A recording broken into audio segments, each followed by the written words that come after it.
सिकवा करी कौन का से हम अपना तबाही के, उनका के सबूत का दी हम अपना बेगुनाही के।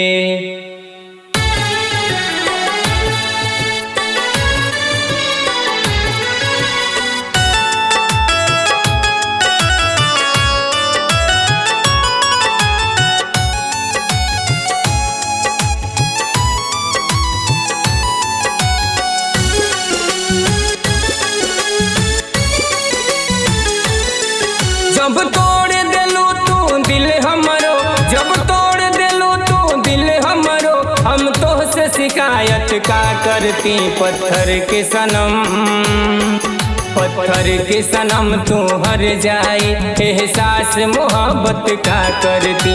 पत्थर के सनम तू हर जाए, एहसास मोहब्बत का करती। जब तोड़ देलू तू दिल हमरो, जब तोड़ देलू तू दिल हमरो, हम तोहसे शिकायत का करती। पत्थर के सनम, पत्थर के सनम तू हर जाए, एहसास मोहब्बत का करती। पत्थर के सनम तू हर जाए, एहसास मोहब्बत का करती।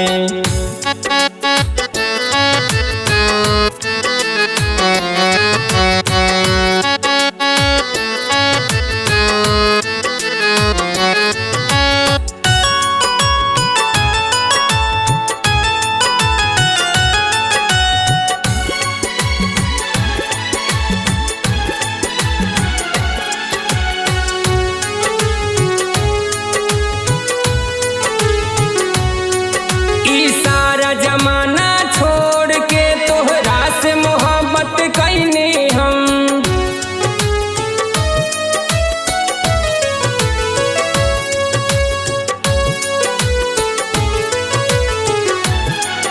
ई सारा जमाना छोड़ के तोहरा से मोहब्बत कैनी हम। ठुकरा के सबके तोहरा कती, दुनिया से बगावत कैनी हम।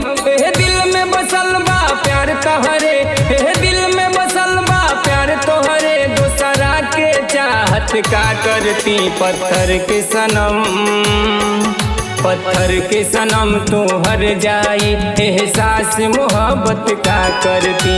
पत्थर के सनम तू हर जाए, एहसास मोहब्बत का करती।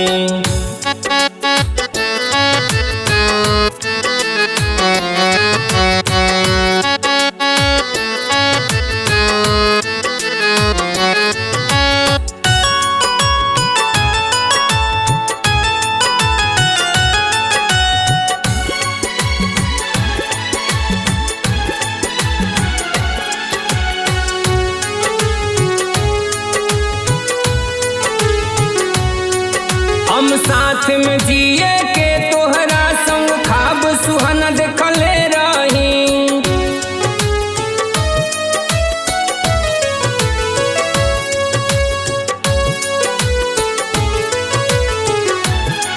हम साथ में जिए के तोहरा संग ख्वाब सुहाना देखले रही। तड़पा गइलू तू हमके सनम, खुशियाँ खूबे देखले रही।